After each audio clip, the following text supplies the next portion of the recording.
I think that you got this from, oh, you got it from the conversation between Sean McDowell and Yeah. the genetically modified skeptic. Yeah. Um, okay, so our kids, right? We have kids about the same age, all girls between us. It's like Yeah. ridiculous, all girls, lots of drama. They come to us and they say, "Hey, Dad, I think I'm deconstructing. My faith is kind of falling apart a little bit."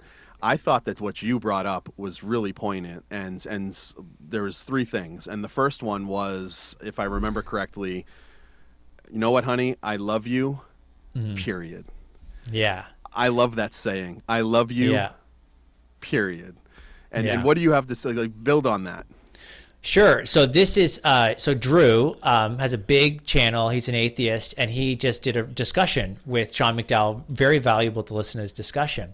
And Sean gets him to role play. Let's say you're a Christian, Drew, and your kids come to you and say, "Look, I'm deconstructing, or I'm deconverting, or I think I'm an atheist now. What do you say?" And Drew wishes that people would have said in his community, because he's coming out of that Christian background, "I love you, period. Not I love you, So but cool. this, and this. Just I love you. That's it. You will always be." My girls come to me and say, "Daddy, I don't believe what you believe anymore." I will say, "I will love you no matter what. No matter what." And so you are my daughter, like there's nothing that you could do that would stop me from loving you, period. Okay, that's the first point. Yeah. What's the Second second? point. So Drew said, I never would have thought of this. I never would have thought of this. Thank you. Second point, not just I love you, but thank you for being so open and honest with me. For coming to me, knowing that I disagree with you, trusting me with your questions and your doubts and this process you're going through, and inviting me into it. Okay?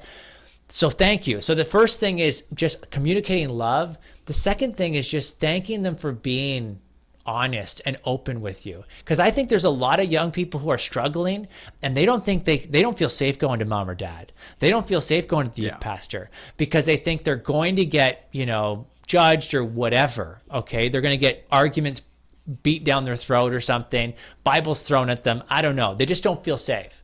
So I love All you. right. Thank Tim, you. you're breaking up. Okay. And you got the last one? No, what's the last one? The last one is set up boundaries for discussions. So there's going to be times where we can get together and talk. Not every time. We're not going to talk about Jesus every time, but we will talk. Maybe you can expand on that. Yeah, it's I think the heart of this is really great. It's kind of setting up the boundary that you can trust that every time we hang out, I'm not going to bombard you with questions and evidences for the Christian worldview. We're going to carry on a normal relationship, and if this is happening with friends or whatnot, you don't have to be afraid of running into me in the street. We can have a normal time. We can go out and go bowling together, or we can go out and get coffee together, and we don't need to talk about this issue. But it's all provided that I'm going to be here for you though. And also the other end of the boundaries, or the other side of the boundary, is there are certain times where I will want to talk to you about this because I love you. And that comes up to point number one. It's all out of love. I love you.